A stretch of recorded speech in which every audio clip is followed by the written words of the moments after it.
What's going on, everybody? Michael Silva here to do some technical analysis on the financial markets. This show is called the Daily Stock Market Brief. We do this Monday through Friday. We look at a few different sections here. We go through the stock indices, some indicators. We also talk about commodities and the US dollar. This helps us get a good idea of where the stock market might be heading next. Let's go ahead and get into it.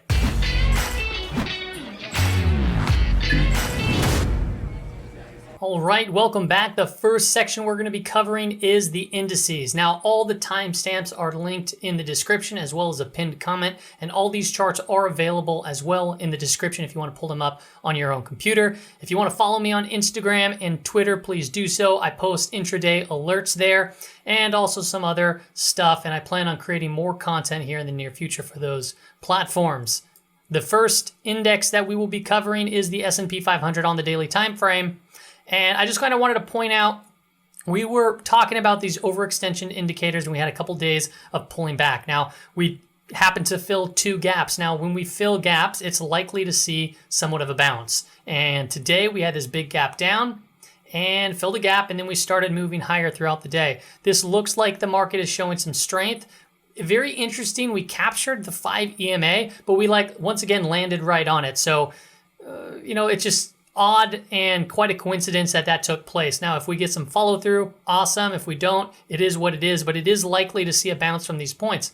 Where this gap was, this happened to be right by the 61.8% Fibonacci retracement tool. And that was one level that we're keeping an eye on previously for the neckline breakout of this inverse head and shoulders. Now, we still have a couple gaps below us. We have 1, 2, and 3, and we also have the gap above us. Today's gap down did already get filled, and we saw some hesitation there. So, I think tomorrow is OPEX week. It's typically bullish. We'll see what happens going into all this stuff coming up. Next week is VIX futures expiration as well. Sometimes we get little rallies. So, this is showing some signs of strength. Maybe we move a little bit higher, but there's still a lot of resistance up ahead, including the high right here at 35.50, and also this gap from early September. So we almost reached back to the neckline. That was the area that I was saying that would be a good area to buy into that dip. And unfortunately, we didn't quite reach to it. But if you were paying attention to the retracement levels, you would have saw that as an area of support as well. Let's go to the 2-hour time frame right here. And really, I just want to show you more clear that all these gaps were filled. All these white boxes were gaps. Now they're white. Now they're not there. So I'll be removing these here in the near future. We closed this one. We closed today's and this other one previously. Now, why am I saying that this could still be, potentially bearish and or bullish here? Well, one, it looks like a bull flag. So we got this pull and it's kind of this flag pattern taking place. So that could be bullish, right? We can break out of this kind of trend line and then continue to move higher. So the next stop would be 35.60 or right below that. If we start breaking out, that would be the next area of resistance. Overall, though, the context is putting in lower highs. So it's up to tomorrow to potentially early next week to recapture this 3,500 and move higher, potentially even recapture 35.30. That would put in a higher high, which would tell me that, hey, this trend is shifting back to bullish. This was a temporary pull down. But keep in mind, you got to mind what's going on beneath us, and we have a lot of air pockets still down there. We've already closed quite a few of them, so the technical analysis side of things is currently working.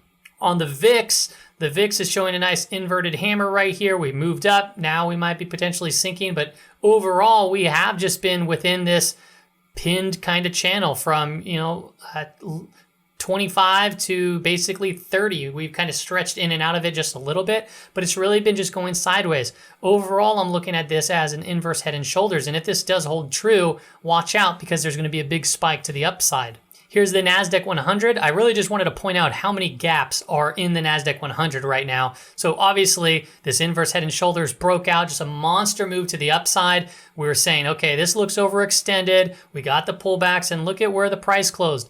Right on the 5 EMA, which is, a bullish sign because we captured right above it. So we still have a gap right above us. So maybe it might get rejected around 12,000 and then potentially head lower. But we're going to kind of just have to see. Like I said, OPEX week, typically you have a lot of order flow come in and it's just typically more bullish. It just has been in the past. So we'll see really what takes place there. Here is the Russell 2000. I'm going to show you this on the daily and the 2-hour time frame. We broke out of this. It was looking pretty good, and then it kind of got a little toppy with the RSI going into overbought territory, and we saw the pullback, and then we basically came right down to this blue line and then bounced. So also this channel, so it's still within this uptrending channel. The small caps outperformed the majority of the indices, and they have been. Now they're showing some strength, which is good for the small businesses. It's good for the economy, but it's doing, so when there's still a lot of uncertainty out there. So this could be somewhat of just a final push until some sort of realization happens. Like I said, we still have a lot of, a lot of work to do here, and a lot of overhead resistance. So me personally, this is still uncertain territory. And once we get into the indicators, I'm going to show you some very interesting things that I found. But first, the last chart on the indices is the IWM. This is the Russell 2000. And we were talking about it was getting toppy up here. We had the negative divergence. Very quickly thereafter, boom, we dropped down. This pink box here, this was the level of support that we're saying, hey, you can buy this dip. What do you know? It came down today on a big gap down, not only filled the gap, but continued to go higher, which is very impressive strength coming out of the Russell 2000. So is this going to continue? Maybe, maybe not. We do have somewhat of a little inverted hammer right here. So we might be, consolidating or taking a breath tomorrow, but coming down perfectly, touching this, and then just ripping up for 4 straight hours is quite impressive coming from the Russell 2000. Next up on the agenda is talking about some indicators. I got 6 indicators to go through, but I'm going to go through them kind of fast. Notice I'm talking a little bit faster today. I just want to kind of get this out there as quickly as possible and just condense the amount of time. Here is the CPC. This chart right here is the whole sell signal we've been talking about. We've smoothed it over the 10-period moving average, and this is the warning sign. Now we got to wait for it to cross back above 0.8 because that is quote-unquote the sell signal. That doesn't mean, once again, that you got to sell all your stocks or, go short on a bunch of stocks or puts or whatever the case is. This is really about being prepared to take some profits off the table. And once it did cross, that was the warning. We were like, okay, let's take some profits off the table. And sometimes when it crosses back above, it could move farther to the downside, which we did see right here. September 8th, we crossed back above it. And as you notice, we kind of boom, crashed down a little bit deeper, and then we broke out of that. You can also see it here when we crossed back above it. If you look straight down, yeah, we moved down a little bit. Right here, that was, a one-off. That was happened to be the crash of the pandemic. So then we saw this huge move down. And then one right here, when we crossed back above it, you saw it go from right around here, just down slightly. Nothing too crazy, but if we were prepared to take some profits off the table or hedge our long positions, this indicator does really help. Here's the NASDAQ 100 bullish percent indicator. And this really quick is looking at point and figure charts, both sell signals and bullish or buy signals. So really, when it's at 82%, to me, that's stating on the very abrupt move to the upside, that's saying 82% of the stocks in the NASDAQ 100 are on buy signals. So that's a lot of bullish activity taking place. However, when things do get overextended, you can typically see that number just pull back pretty fast. Over here, when we saw this pull down to 32%, it created a positive divergence, and it was also an oversold territory, and then we saw that ramp up. So this was a good indicator, and I want to keep an eye on this. We did see a little bit of a pullback today. It was overbought, and this is going to be interesting to see, because if we keep getting continuation to the downside, that can very well tell us that, hey, the NASDAQ it's going to be getting a little tired here. And there's also a sector like the, now this is the NASDAQ 100, but the NASDAQ composite, like the SOX, that's the semiconductors, which makes up a huge portion of the NASDAQ composite, and it's very important. So what we're seeing there is all-time record highs, but we're also seeing a negative divergence. What does that mean? Well, if we start seeing the semis go down and rapidly move down, that can really add some downwards pressure to the NASDAQ. Here is the NASDAQ 100% of stocks above the 200-period moving average. This is another one of those like, hey, is things getting too hot, or are things kind of just good and just perfect, right? So what do we got going on? Well, just the other day when we reported this, we were all the way up over 90, and that's a big stretch looking back all the way to 2016. So it was saying, hey, 90% of the stocks in the NASDAQ 100 are above the 200 period moving average. So that to me signals on a big move to the upside. It says, okay, we're probably running into some overhead resistance in a lot of these stocks. It's likely to see a pullback. Does that mean it's going to happen? No, that's not what that means. But, it did happen this time. Now, it didn't do this huge dramatic pullback, but we did see, a little bit of just a pullback. If you look at the NDX on the weekly time frame right below us, the week's not over, right? We have one more day, and this kind of, now it's hard to see, but we have a bullish move up, and then we have kind of a gravestone. I think that's a gravestone doji, kind of looks like a shooting star type pattern moving to the upside. So I don't know how we're going to finish tomorrow. If we're going to finish even a little bit lower, then it's going to look like just a full-on inverted hammer. People could call that a shooting star, and that could even potentially turn into an evening star, which is a bearish type reversal pattern. Here's the NI high-low. This is the NYSE high-low index. Another, this is a lagging indicator, but we're seeing this just sharp move to the upside. And that means sometimes, 92.43, that means a lot of the stocks that make up the NYSE, which is 2,000 stocks, right? A big percentage of those are all hitting 52-week highs. So what does that say? Well, it says that, things are super bullish, but it also can mean, again, we have a lot of stocks moving into oversold territories, and they probably have some overhead resistance. So what you can see that is bullish is if this just consolidates sideways for a while, and then other stocks start to consolidate and they hold that, around those highs. But if we see a steep decline, that's when you can really, get some sort of divergence take place here. And then we could see, obviously, the NYSE and other indexes fall quite quickly. On the NYMO, this is the McClellan oscillator. Did see a little bit of an uptick today, but it's from downwards pressure. So we're still monitoring this. This sharp increase from minus 80 all the way to 70 was a very abrupt move.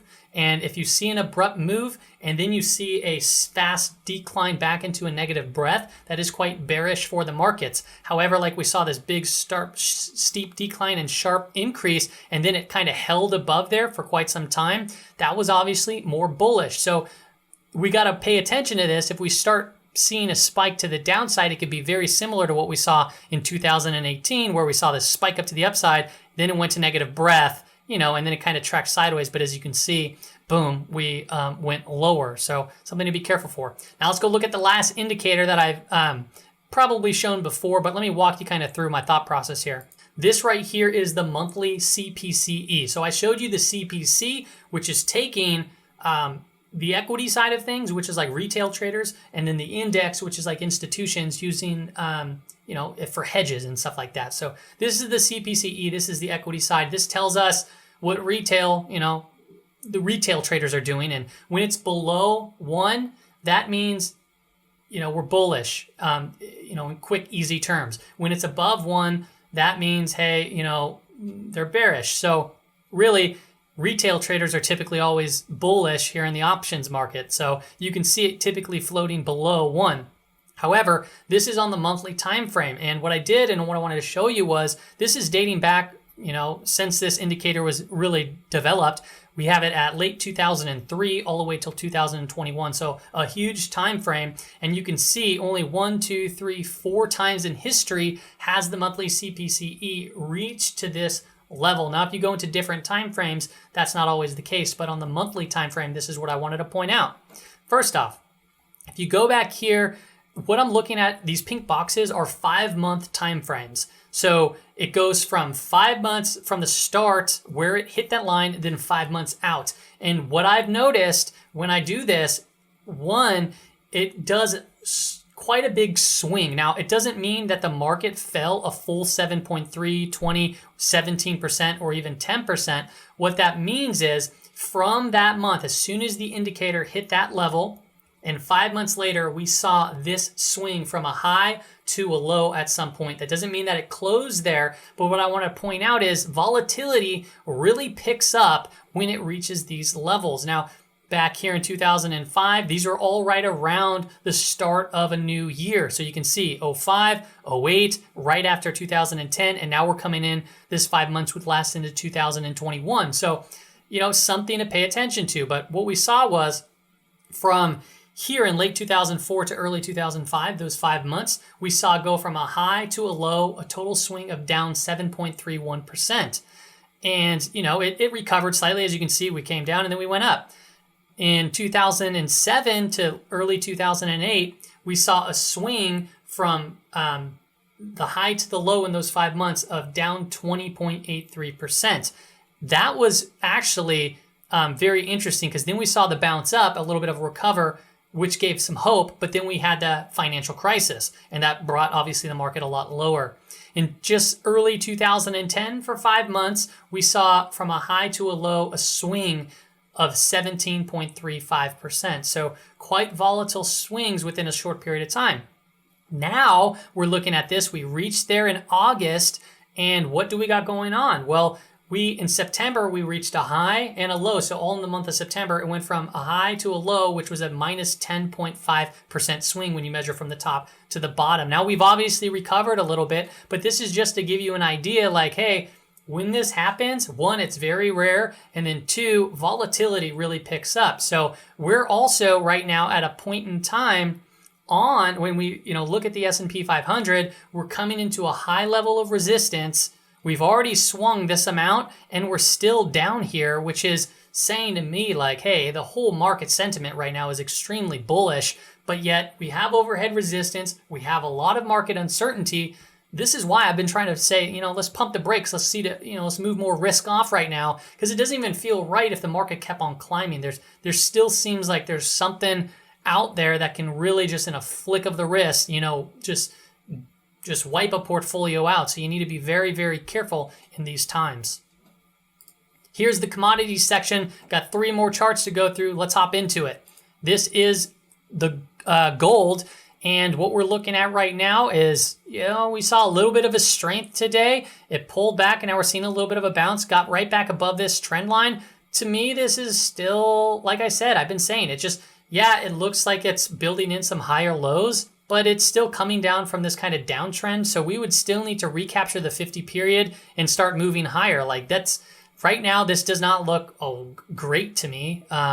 It doesn't look horrible, but it just seems like, hey, this thing's, if we get below 1850, we're coming back down here to the low 1800s to the high 1700s. So we got to pay attention here. Right now, I'm not a buyer and I'm not a seller. I'm a long-term bull here with the price of gold. I carry the physical metal, but I'm just kind of waiting for some sort of confirmation that, hey, the bull market is proceeding or we're going to continue a setback. And same thing goes with silver right now. We're in this ascending triangle, but we've came into the ascending triangle from a bear pole pinned between the 50 period and the 200 period. Yeah, we came down, hit this lower trend line, went a little bit lower, but we bounced back. We might come back up to test this 25, but if we start breaking below this, there's no reason why we can't come test this 200 period moving average. It'd be likely, in my opinion, even if we came down and we consolidated and then fell again. So be careful here. We will see what happens. The last chart I want to talk about is the US dollar. This is an important chart on a lot of people's minds. So the US dollar, nice day today. What have we been saying? It's forming this cup and handle, and kind of this is the handle right here, or we were originally calling it a flag, but it's been just kind of drafting lower and lower, and now we're seeing some strength right here. So that was a pretty decent size move, 0.5 up, and it was following, a little bit of a red day and also a previous kind of nice big pull up. So, if you just look to the left here, we saw some strength like that previously, and this could be the breakout of this kind of handle, and then we're going to go test back up this horizontal resistance, which happened to be one of the fib levels. If we start getting above this, that means to me that this dollar is breaking out, and the next target is going to be right around probably this 96.5 level where this 200 period moving average is. So if the dollar continues to move and make a move higher, I think that's going to put pressure on assets like commodities and the indices. So keep a close eye on this one. We'll see what takes place. That's all I got for you on today's Daily Stock Market Brief. Thanks for tuning in. See you next time.